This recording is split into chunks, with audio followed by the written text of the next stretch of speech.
बहुत समय पहले की बात है। एक सुंदर राज्य में राजा विक्रमादित्य का शासन था। उनका इकलौता पुत्र राजकुमार अभिमान था, जो अपने नाम के अनुकूल ही अत्यधिक घमंडी और अहंकारी था। राजकुमार अभिमान अपनी सुंदरता, धन और शत पर बहुत घमंड करता था। वह हमेशा कहता था, इस संसार में मेरे समान कोई नहीं है। मैं सबसे सुंदर, सबसे बुद्धिमान और सबसे शक्तिशाली हूँ। वह गरीब लोगों को तुच्छ समझता था और उनसे घृणा करता था। राज्य की जनता उससे डरती थी, लेकिन कोई कुछ कहने की हिम्मत नहीं करता था। एक दिन राज्य में एक बूढ़े संत आए। वह बहुत ही साधारण कपड़े पहने हुए थे और उनके पास कुछ भी नहीं था।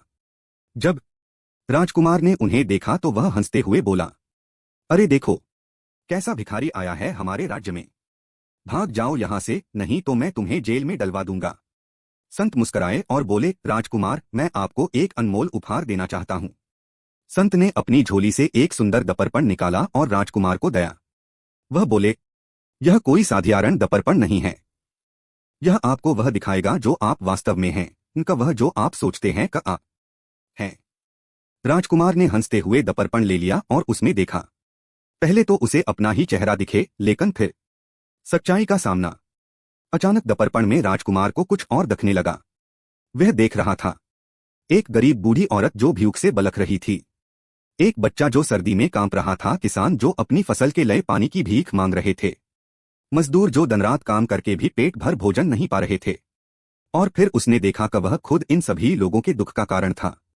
उसके घमंड और अहंकार के कारण ही ये लोग परेशान थे।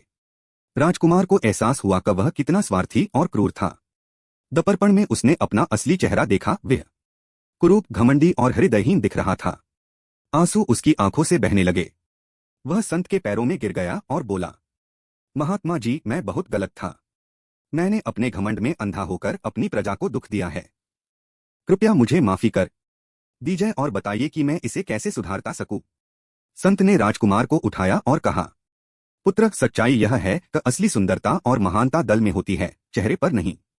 जो व्यक्ति दूसरों की सेवा करता है और विनम्र है, वह सच्चा राजकुमार है।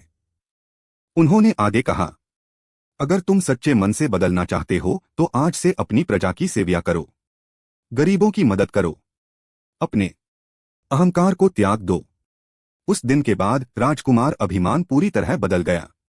उसने अपने महल के दरवाजे गरीबों के लिए खोल दिया, भूखे को दिया, बीमारों का इलाज कराया, किसानों की मदद की, मजदूरों को उचित मजदूरी दी।